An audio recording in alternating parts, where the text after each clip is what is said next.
세계 모든 나라엔 크든 작든 범죄 조직이 있습니다. 우리와 가까운 중국엔 삼합회가 있고 일본엔 야쿠자가 있습니다. 서구의 선진국도 마찬가지여서 미국엔 갱스터가 있고 영국엔 크라임펌이, 프랑스엔 밀리우가 있습니다. 하지만 이 모든 범죄 조직을 부르는 하나의 통칭이 있습니다. 바로 마피아입니다. 현존 세계 최대 규모인 러시아의 5천여 개 범죄 조직도 마피아라고 부릅니다. 다만 러시아의 상징인 붉은색을 따서 레드 마피아라고 구별할 뿐입니다. 이렇듯 마피아는 세계의 모든 범죄 조직을 일컫는 단어입니다. 하지만 원래 마피아는 이탈리아의 남부섬인 시칠리아의 폭력 집단을 말할 뿐이었습니다. 어떻게 이 한적한 섬의 몇몇 범죄자들이 범죄 조직의 대명사가 된 것일까요? 이 모든 것들은 시칠리아의 지리적 위치에서 비롯되었습니다. 지도를 보면 시칠리아는 지중해의 거의 정중앙에 자리하고 있습니다. 대항해 시대가 시작된 15세기 경만 해도 지중해는 유럽에서 가장 중요한 바다였습니다. 그 시대만 해도 유럽에선 지중해를 지배하는 자가 곧 세상을 지배하는 자였습니다. 그러니 지중해 한가운데에 위치한 시칠리아는 모든 나라가 군침을 삼킬 수밖에 없는 요충지였습니다. 시칠리아의 지배가 곧 지중해의 지배를 의미했기 때문입니다. 그래서 시칠리아의 주인도 끝도 없이 바뀌었습니다. 기원전 8세기의 그리스를 시작으로 카르타고, 로마, 비잔티움, 아랍, 노르만, 게르만, 스페인 등 그야말로 당대의 최강대국들이라면 빠짐없이 번갈아가며 시칠리아를 점령했습니다. 그럴 때마다 시칠리아인들은 수없이 죽어나갔고 가혹한 착취에 시달려야 했습니다. 이 때문에 시칠리아인들은 외부인과 낯선 사람들에게 극도의 경계심을 갖게 되었습니다. 정부의 공권력도 결코 믿지 않았습니다. 대신 가족과 친척, 마을 사람들이 뭉쳐 자신들의 재산과 목숨을 지켰습니다. 외세에 저항하던 소박한 시칠리아의 마을 공동체가 바로 마피아의 시작입니다.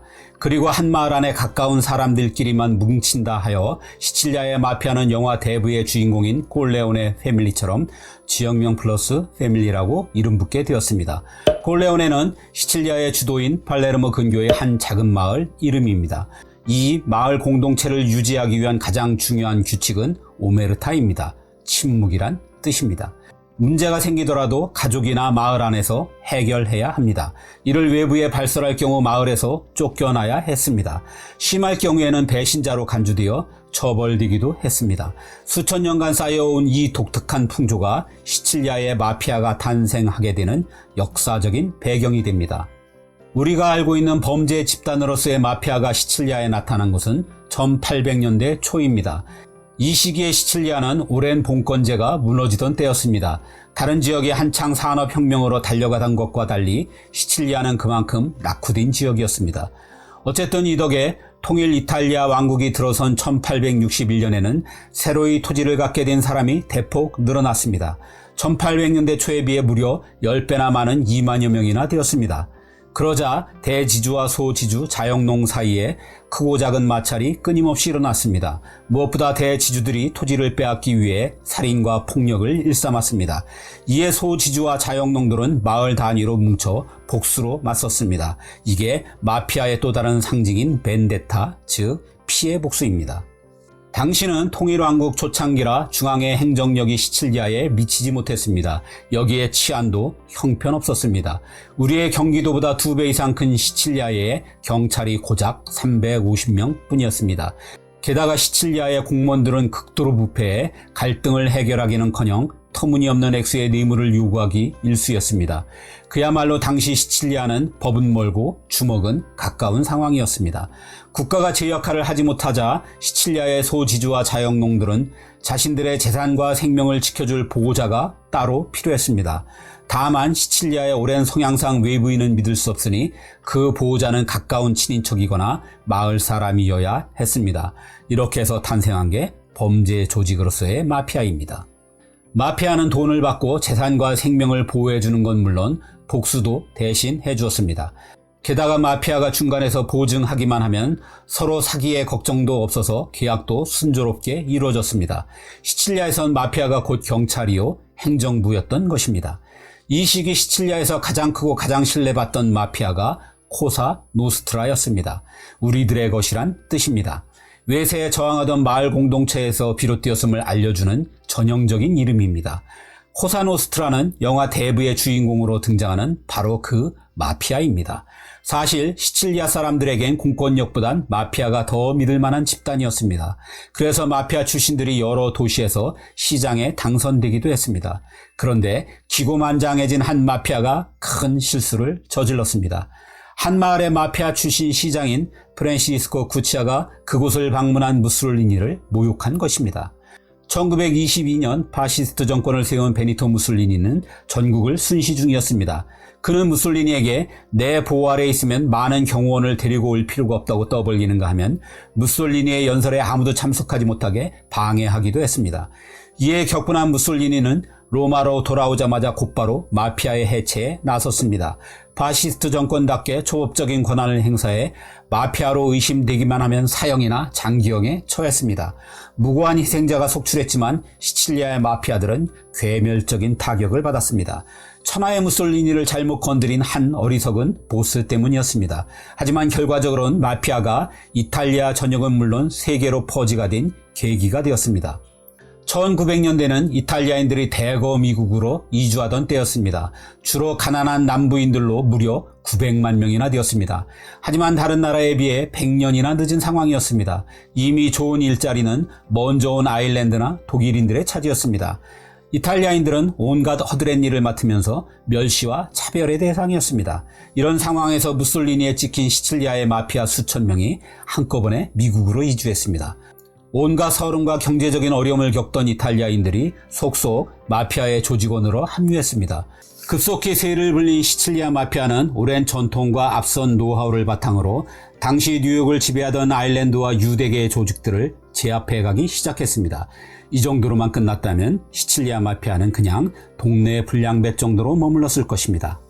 그런데 때마침 미국에서 금주법이 시행되었습니다. 이게 시칠리아 범죄 조직을 세계적인 마피아로 키운 결정적인 계기입니다. 코사노스트라를 중심으로 이탈리아 마피아는 즉각 밀주 사업에 뛰어들었습니다. 그야말로 노다지였습니다. 금주법으로 술값은 천정부지로 뛰었고 여전히 술을 마시려는 사람은 넘쳐났습니다. 술은 만드는 대로 팔려나갔고 마피아는 재벌이 되면서 거대 조직으로 커갔습니다. 뉴욕을 코사노스트라가 장악하는 사이 시카고는 나폴리 출신의 알카포네가 지배했습니다. 그 역시 밀주 사업으로 세력을 키운 마피아계의 최고 스타로 밤의 대통령으로 불렸습니다. 이쯤 되자 미국 언론에선 이탈리아의 모든 범죄 조직을 마피아라고 부르기 시작했고 점차 다른 나라 출신의 폭력 조직도 모두 마피아라고 호칭하게 되었습니다. 한편 무솔리니로 인해 고사에 가던 이탈리아 본토의 마피아들도 부활하기 시작했습니다. 미국이 2차 대전 중 마피아의 협력을 얻어 시칠리아에 쉽게 상륙작전을 성공시킨 덕이었습니다. 미 군정은 마피아에게 시칠리아의 치안을 맡기기도 했습니다. 무솔리니 때 시칠리아에서 도망쳐 이탈리아 남부에서 숨죽이며 살던 마피아들도 우익정치 세력과 손잡고 백색 테러에 나섰습니다. 공산주의의 확산을 두려워하던 미 군정의 묵인이 있었던 덕입니다. 1933년 금주법이 폐지되자 미국의 이탈리아 마피아는 마약 사업에 손을 댔습니다. 밀주 판매 노하우를 살려 마약 밀매업에 나선 것입니다. 미국 마피아와 협업 관계를 맺고 있던 이탈리아 마피아들 역시 마약 사업을 시작했습니다. 이들은 터키에서 재배한 양귀비를 들여와 시칠리아에서 가공한 다음 유럽과 미국에 팔아 막대한 이득을 올렸습니다. 마약 사업이 커지자 이권을 둘러싼 마피아들의 전쟁이 자주 벌어졌습니다. 이 와중에 일반인들의 피해까지 커지자 1960년대에 들어서 이탈리아와 미국 양쪽 모두에서 대대적인 마피아 소탕 작전이 벌어졌습니다. 1970년대에 들어선 이탈리아 이민자들이 미국에서 완전히 자리 잡게 되자 더 이상 마피아의 조직원이 되려는 사람도 없게 되었습니다. 이런 과정을 거쳐 미국의 이탈리아 마피아는 점차 소멸해갔습니다. 하지만 이탈리아 마피아는 1972년 제작된 영화 대부가 세계적으로 엄청난 인기를 끌면서 더욱 유명해졌습니다. 이 영화 덕에 마피아라는 용어는 세계 모든 나라의 어린이들까지 알 정도가 되었습니다. 그 마피아는 각국의 범죄 조직을 일컫는 단어로 확실히 자리매김하게 되었습니다. 한편 이탈리아 본토의 마피아는 여전히 건재합니다. 이제 노골적인 총질과 살인을 할 필요가 없을 정도로 사업 기반이 탄탄합니다. 과거 대부업과 마약 사업으로 현금을 축적한 마피아들은 이제 마트, 레스토랑, 호텔, 은행 등 아주 다양한 분야에 합법적인 투자를 하고 있습니다. 현재 마피아가 거둬들이는 연간 수입은 이탈리아 국내 총생산의 약 7%에 이를 정도로 막대합니다. 경제에서 차지하는 위상이 워낙 큰 데다 뇌물을 통한 정관계의 유착도 강해 이젠 없앨 방법도 없을 듯 싶습니다.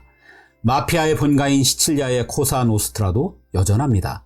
비록 나폴리의 조직인 카무라에게 1위 자리를 빼앗기고 최근 가장 핫한 조직인 칼라브리아의 은드란게타에게 유명세도 빼앗겼지만 코사노스트라는 아직도 이탈리아의 3대 마피아 중 하나로 건재하고 있습니다.